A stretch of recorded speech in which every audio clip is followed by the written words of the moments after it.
तो भैया 2015 के आसपास राजा मौली ने साउथ इंडस्ट्री के पूरे इंडियन बॉलीवुड या पूरी इंडियन मूवी इंडस्ट्री को चेंज कर दिया था जब उन्होंने बाहुबली नाम की मूवी रिलीज़ करी।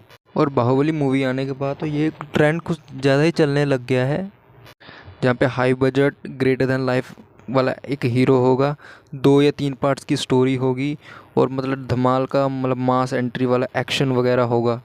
काफ़ी मूवीज़ ने ट्राई करी बाहुबली के बाद वही सक्सेस अचीव करने के लिए, जिसमें से कुछ ही सक्सेसफुल हुई हुई, जैसे कि KGF या फिर पुष्पा का पार्ट 1, जो कि पुष्पा पार्ट 1 ने वही है कि पार्ट 2 आएगा और वो भी हिट होगी ही। वहीं पे KGF के बाद सलार भी वही कोशिश कर रही है, पर आई डोंट थिंक वो पुष्पा और KGF या बाहुबली जितनी लेवल हिट हो पाई है।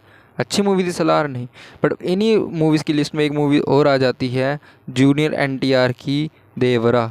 लेकिन जहाँ पे बाहुबली में मेडिवल टाइम था, मतलब राजाओं का टाइम था, KGF में वो गोल्ड माइंस वाला टाइम था और पुष्पा में अलग एरिया, तो ये मूवी जो कंसर्न करती है वो होती है पायरेट्स वाली कहानी पे, ये वाटर में जो रूल करते हैं ट्राइब्स उनकी कहानी में।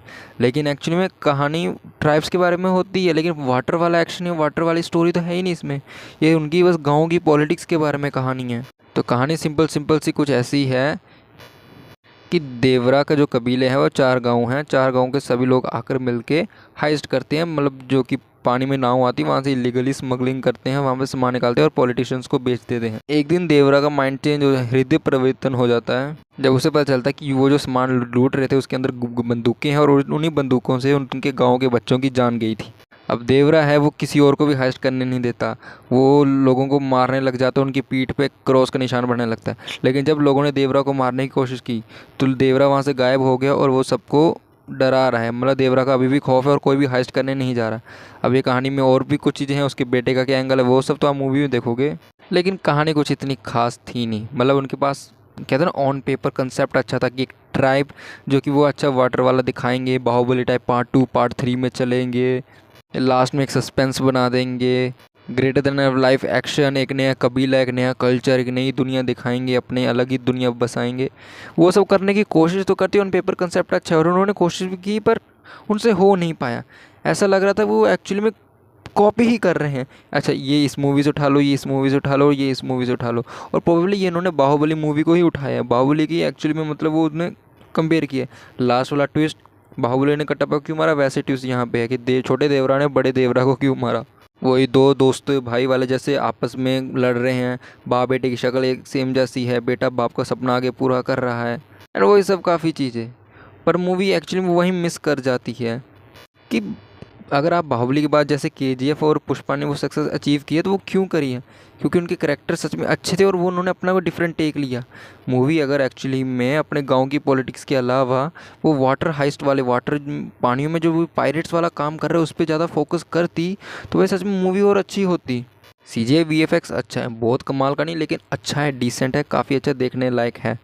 एक्शन में स्टिल कहूँगा इतना कुछ खास नहीं है, रोप वर्क पूरा ध्यान से दिख रहा है, वो साउथ का जो क्लीशे एक्शन होता है ना, क्योंकि ऐसा ही होता है उनका एक्शन, और रोप वर्क वो यूज़ करते हैं स्लो मोशन के नाम पे, बस वो रोप का यूज़ दिखाते हैं भाई, वो मैं उसका बिल्कुल फ़ैन नहीं हूँ। ना ही एक्शन में बिकती है, ना इनकी विजुअली इतनी अपीलिंग, विजुअली अच्छे हैं पर इतनी भी अपीलिंग नहीं है। हाइस्ट वाला तो पायरेट्स जिसके लिए मैं एक्साइटेड था वाटर वाली ट्राइब देखने के, भाई उसका तो बस सिर्फ 2 से 3 हाइस्ट है, वो भी रिपीटेड सेम ही लगती है। वो बोट में जब वो नेवी वालों को मारने लगते हैं, एक्चुअली वो सीन कुछ अच्छा था, वहाँ पे मतलब अचानक सबको मारने लग रहे हो, सबको रोक रहा है, वो खूनो खून हो रहा है, वो अच्छा था। बीच में एक एक्शन सीक्वेंस होता है वो थोड़ा थोड़ा स्टाइलिश और अच्छा लगता है, जो हमने टीज़र में भी देखा था। लेकिन उसके अलावा मूवी कुछ खास इतना इम्पैक्ट डालती नहीं है मुझ में कि मैं इसके पार्ट 2 के लिए वेट भी करूँ। पार्ट 2 के मतलब मैं सच बता रहा हूँ तो मुझे लगता है मैं 1 या 2 हफ्ते बाद इस मूवी को अच्छे से याद भी रख पाऊँगा। बाकी अगर आप NTR के फ़ैन हो, जूनियर NTR जी के हो, तो शायद वो फ़ैन मूवमेंट आप सभी फैंस मिलकर इकट्ठे जाके थिएटर में इन्जॉय कर सकते हैं, तब आपको मूवी अच्छी लग जाए। पर ऐसे कुछ मूवी कुछ आउटस्टैंडिंग नहीं है कि मैं इसकी ज़्यादा परवाह कर पाऊँ। बाकी आपने मूवी देखी, आपको कैसे लगी तो नीचे कमेंट्स में बताना। और ठीक है सेकंड पार्ट आएगा देख लेंगे, नहीं भी आएगा तो ज़्यादा कुछ फ़र्क पड़ेगा नहीं। बाकी अगर स्टोरी शुरू कर दिए तो भाई इतना तो कमाई लेके आई थिंक जूनियर NTR के नाम से कि स्टोरी को ख़त्म भी कर दिया जाए।